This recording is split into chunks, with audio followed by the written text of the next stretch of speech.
Donc, cette problématique est très récurrente dans notre région, plus particulièrement dans les zones qui sont des sites touristiques, que ce soit Kafountine, Cap Skirring et les zones aussi transfrontalières.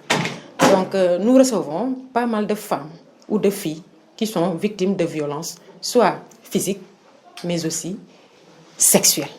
Donc, ne serait-ce que de janvier à nos jours, nous avons reçu 40 cas de violences physiques, mais pour la plupart des violences conjugales, c'est-à-dire des violences que les femmes subissent au sein de leur ménage.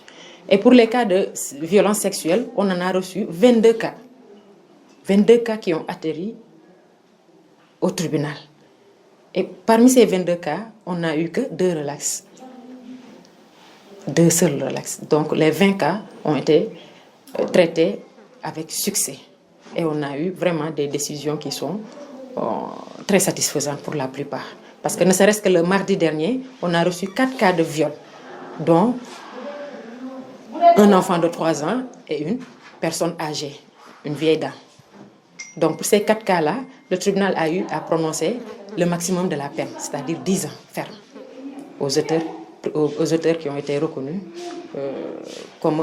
aux personnes qui ont été reconnues comme auteurs de ces faits. Effectivement, nous le préconisons, nous luttons pour que le viol, la pédophilie puisse être criminalisé. Pourquoi? Parce qu'en 1999, nous avons une loi qui a eu à aggraver les sanctions pour tout ce qui est viol, tout ce qui est pédophilie, tout ce qui est détournement de mineurs, tout ce qui est excision, mais aussi tout ce qui est violence conjugale.